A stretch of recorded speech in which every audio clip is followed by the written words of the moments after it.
Bonjour, bienvenue à ma nouvelle vie en Christ. Aujourd'hui, nous nous trouvons dans une autre saison. C'est la saison du printemps ici en Europe. La saison de printemps, c'est une saison que j'aime énormément et j'aime beaucoup les pensées. Ce sont des fleurs qui... J'ai l'impression qu'elles me sourient et que j'aime les regarder. Elles sont des couleurs différentes. Il y a des blanches, il y a des violettes, il y a des pourpres, il y a des blanches violettes. Et elles sont magnifiques. La saison printanière est une saison qui nous rappelle vraiment de belles choses. Surtout, le soleil revient et les gens sont très contents. Moi aussi, je me lève le matin pleine d'énergie, pleine de joie. Pourquoi? Parce que la lumière est là. Et pour nous, cela est un exemple aussi de la lumière de Christ en nous, n'est-ce pas? Aujourd'hui, j'aimerais parler un petit peu de ce chapitre des Colossiens 3 qui nous dit ceci. Si donc vous êtes ressuscités avec Christ, cherchez les choses d'en haut où Christ est assis à la droite de Dieu. Alors, j'aimerais qu'on parle un petit peu de ça parce que ce verset commence par un si. Ce qui veut dire qu'il y a une condition. Et ceci vient introduire le mot ressuscité. Donc là, Paul dit si vous êtes ressuscité. Mais par là, il veut dire que si nous avons pris conscience, c'est surtout ça. Si nous avons renouvelé notre pensée. Vous souvenez-vous que dans Romains 12, 2, notre Père veut qu'on renouvelle notre pensée. La condition pour connaître la volonté bonne, agréable et parfaite de notre Père, c'est de changer de mentalité et de prendre conscience de qui nous sommes aujourd'hui en Christ. Ici, Paul, dans le chapitre 3, verset 1, nous parle de résurrection. Est-ce que tu as déjà pris conscience que le même pouvoir de résurrection qui a agi en Jésus-Christ pour le relever d'entre les morts, ce même pouvoir a agi en toi et qu'aujourd'hui tu es aussi ressuscité avec Christ et que pour cela tu es revêtu de l'homme nouveau. Est-ce que tu sais que en fait nous avons revêtu des robes blanches? Et revêtir veut dire que nous avons mis des nouveaux habits. Nous sommes aussi revêtus du manteau de justice. Nous sommes revêtus de la puissance d'en haut. Nous sommes revêtus de l'homme nouveau. Et nous allons voir dans ce chapitre aussi que Paul nous motive à nous revêtir des entrailles de miséricorde, de bonté et d'humilité. Donc, pourquoi je parle aujourd'hui du pouvoir de résurrection? Parce que ce pouvoir, il n'a pas agi en toi pour te donner une nouvelle naissance, pour te faire naître par l'Esprit. Ce pouvoir de résurrection a agi dans tous les domaines de ta vie. Et la condition, voilà, pour que cela se réalise, c'est que tu aies pris conscience que dans dans ta tour de contrôle, parce que si dans ton cœur tu as déjà la connaissance, il faut aussi que dans ta tour de contrôle, ici, ta croyance ait changé et que tu puisses aujourd'hui te savoir ressusciter. Ça change beaucoup de choses. Ici, il dit, si donc vous êtes ressuscité avec Christ, cherchez les choses d'en haut. Ça veut dire encore que cela nous permet d'avancer. Donc, si tu as pris conscience que tu as ressuscité, que tu es ressuscité, alors cause et effet, ça veut dire que maintenant, tu peux penser aux choses d'en haut. Il y a une relation avec le fait que tu ne sois plus ces vieils hommes de péché, que tu ne sois plus dans cette vieille nature de péché. Que le fait d'être ressuscité te permet de pouvoir penser aux choses d'en haut. Autrement, si tu n'as pas pris conscience de ça, si ta pensée n'est pas renouvelée, alors l'ancienne mentalité du vieil homme et de ta vieille nature de péché va court-circuiter ta relation avec Dieu, donc avec le Père et avec son Fils. Pourquoi? Parce que la mentalité de la chair ne comprend pas les choses de l'esprit. Et donc c'est impossible que tu puisses penser aux choses d'en haut. Donc, ici il nous dit les choses d'en haut où? Et Paul répond à cette question. Où Christ est assis à la droite de Dieu.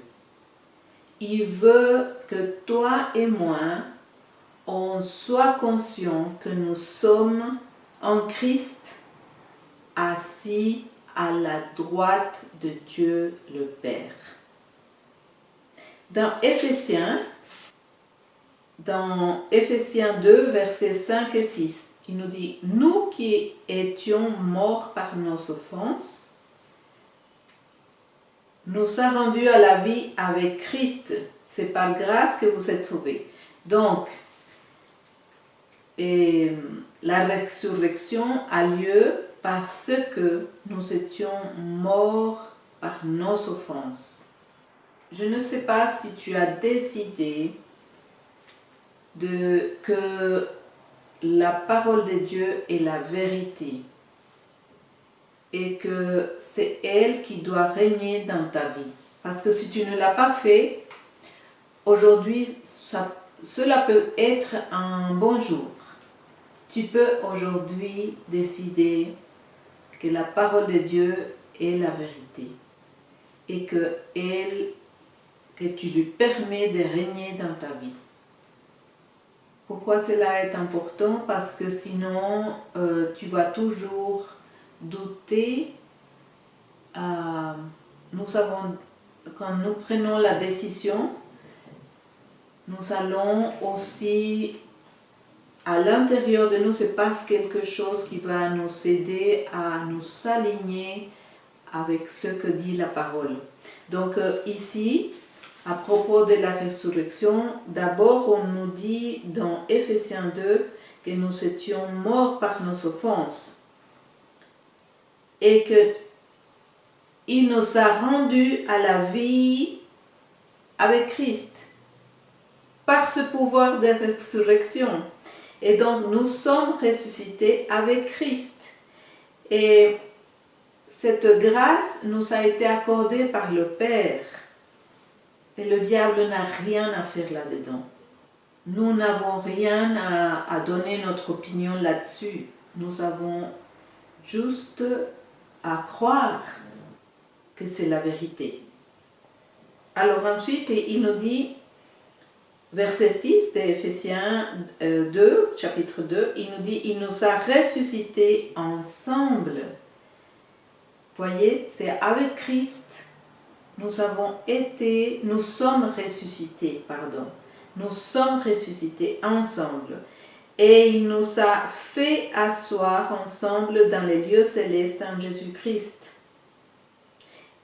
Au verset 7, il nous dit, l'objectif de cela, c'est de montrer la infinie richesse de sa grâce par sa bonté envers nous en Jésus-Christ. Donc, dans Colossiens 3, Paul nous rappelle cela, ce qui est dit en Éphésiens. Et ensuite, il nous dit, au verset 2, affectionnez-vous aux choses d'en haut. Affectionnez-vous. S'affectionner veut dire chercher ces choses-là, chercher, pensez-y. Soyez remplis des souvenirs de choses d'en haut. Et quand il nous parle d'en haut, ça veut dire du royaume des cieux. Cherchez d'abord le royaume des cieux, sa justice, Matthieu 6, 33. Et toutes choses vous seront données. Donc, nous avons toujours notre part, et ensuite il y a la part de Dieu pour nous. Pourquoi? Parce que nous sommes dans une alliance avec Dieu. Alors, il nous dit, affectionnez-vous aux choses d'en haut et non à celles qui sont sur la terre. Mais en fait, là, Paul, il nous dit, pensez surtout aux choses d'en haut. C'est-à-dire, pensez surtout aux choses du royaume. Cela est important. Alors, je le comprends comme ceci. Que si je cherche le royaume et je m'affectionne aux choses que mon Père m'enseigne, au travers de Paul, au travers de Pierre, au travers des Jean, Jacques, au travers de toutes ces sources qui sont là, parce que ici, dans ce testament qui est le mien, j'ai plein de sources où mon Père m'amène afin que je reçoive de l'eau quand j'ai soif et que je puisse manger aussi le pain de vie. Il me dit ceci. Il dit, alors c'est à moi d'obéir, n'est-ce pas? Et c'est à toi aussi d'obéir. C'est toi qui décides. En tout temps, c'est nous qui décidons. Le Père, il nous propose, il nous suggère. Il ne va jamais nous imposer ou nous obliger. Alors il dit, affectionnez-vous. C'est un impératif, mais ce n'est pas une obligation dans le sens d'imposition, dans un esprit de contrôle. Non, c'est un conseil avec une affirmation. Affectionnez-vous, c'est tellement mieux de s'affectionner aux choses d'en haut qu'aux choses de la terre. Quand nous apprenons à connaître le royaume et le Père veut qu'on sache que nous sommes des citoyens du royaume des cieux, et si nous sommes des citoyens, nous avons besoin de comprendre, de nous intégrer dans ce royaume. Et pour nous intégrer dans le royaume des cieux, il faut qu'on apprenne comment il fonctionne, comment il opère. Qui est le roi de ce royaume? Quelles sont les lois qui gouvernent ce royaume? Qui est le gouverneur? Toutes ces choses-là. Et ces questions, il faut se poser ces questions. Parce que plus nous apprenons le royaume des cieux et plus nous comprenons comment il opère, alors toutes ces choses nous seront données par-dessus. Dans le verset 4, le verset 3, il nous répète de nouveau ce que je viens de lire en Éphésiens 2. Et il dit, car vous êtes morts et votre vie est cachée avec Christ en Dieu. Est-ce que tu t'es déjà vu? As-tu déjà pris conscience que tu es caché en Christ? Parce que caché en Christ veut dire que je suis protégé. Je ne suis pas en dehors de Christ, je suis à l'intérieur de Christ et je suis son corps. Je fais partie de son corps. Donc, verset 4, il nous dit qu'en Christ, votre vie. Donc, si j'ai la vie aujourd'hui, c'est parce que Christ est en moi. Je ne suis plus mort, je vis. Et cette vie, c'est la vie éternelle. Ce n'est plus la vie temporaire. Les jours où je quitte ce corps, je continue de vivre. Seulement, je n'ai plus ce corps. Alors vous paraîtrez aussi avec lui dans la gloire. Faites donc. Alors, c'est là où je voulais en venir, c'est que nous avons notre part, comme je l'ai déjà dit auparavant, nous avons notre part et notre Père a la sienne. Ici, c'est notre part. Il dit, faites donc mourir les membres qui sont sur la terre.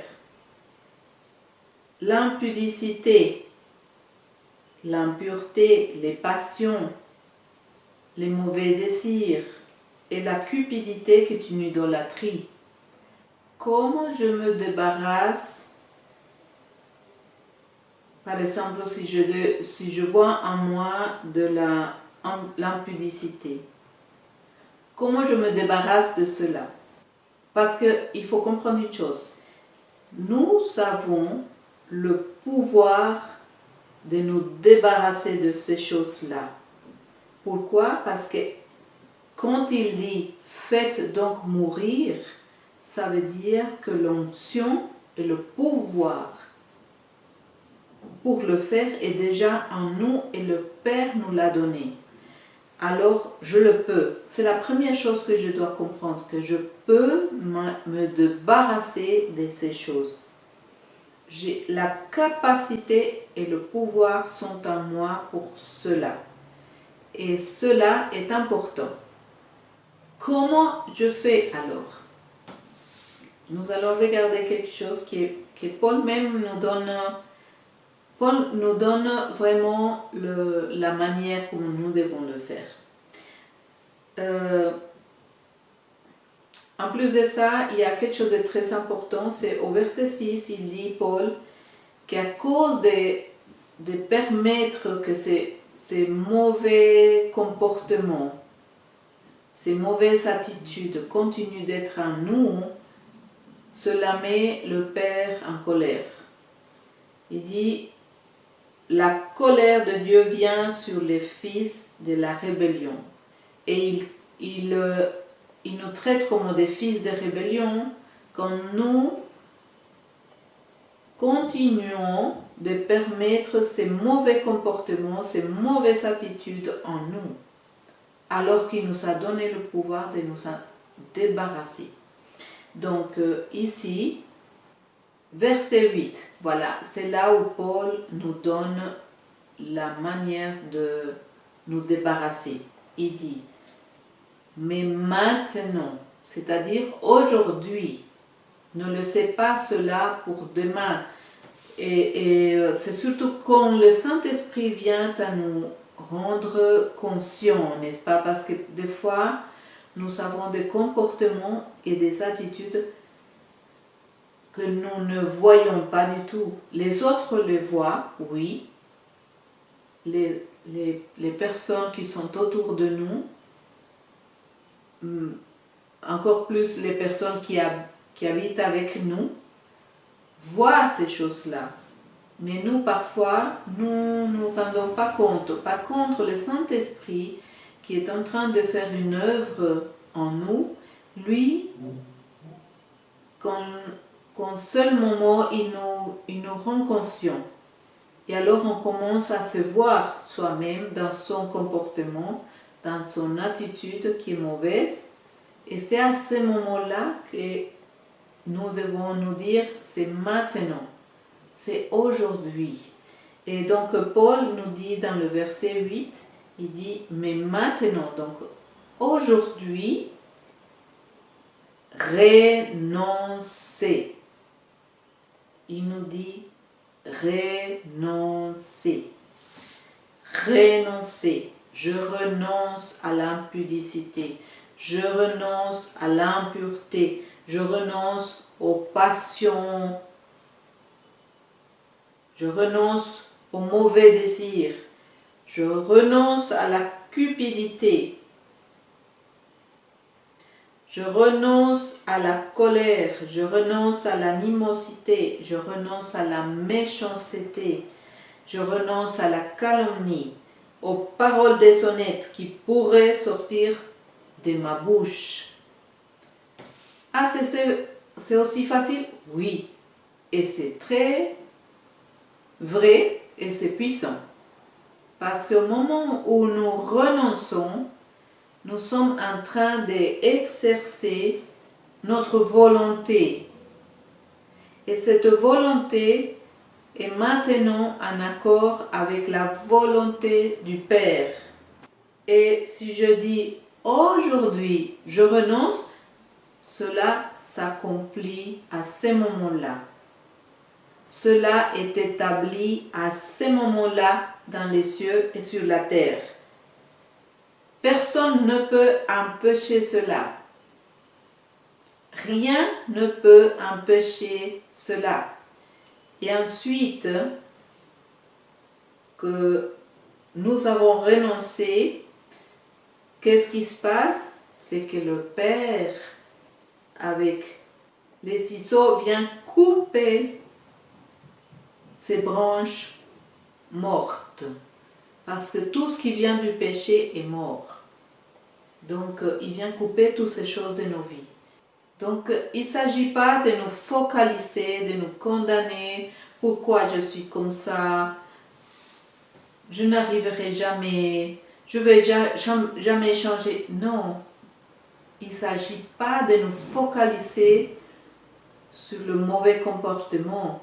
Il s'agit d'exercer déjà le pouvoir et l'autorité que notre Seigneur Jésus-Christ nous a donné à chacun de nous. Ensuite, il dit, verset 10, ayant revêtu l'homme nouveau, qui se renouvelle dans la connaissance selon l'image de celui qui l'a créé. Cet homme nouveau, nous sommes revêtus de cet homme nouveau qui se renouvelle à l'image de celui qui l'a créé, à l'image de Dieu. Parce que nous sommes en train de retourner dans notre véritable identité. J'espère que tu as la joie. J'espère que cela te donne une force à l'intérieur de toi et que tu ne te déclares pas vaincu face à tes mauvaises attitudes, face à tes mauvais comportements que le Saint-Esprit t'a déjà montré et t'a donné de prendre conscience, mais que tu te déclares vainqueur de ces mauvais comportements, de ces mauvaises attitudes. Aujourd'hui, c'est un bon jour pour déclarer la parole de Dieu dans ta vie et déclarer que tu es revêtu de la justice de Dieu, que tu es revêtu du manteau de sa justice, que tu es revêtu des robes blanches, que tu es revêtu de l'homme nouveau, que tu es revêtu de la puissance d'en haut et que tu te revêts des entrailles de miséricorde et que tu renonces aujourd'hui. C'est quelque chose de puissant que d'agir de cette manière. Et le Père se réjouit de voir son enfant faire ces choses-là. Ensuite, au verset 12, il nous dit: ainsi donc, comme des élus de Dieu, saints et bien-aimés, revêtez-vous d'entrailles de miséricorde, de bonté, d'humilité, de douceur et de patience. C'est un changement de quelque chose qui était hostile, n'est-ce pas? Une attitude hostile, de la méchanceté, à un comportement doux, à un comportement humble, à un comportement patient,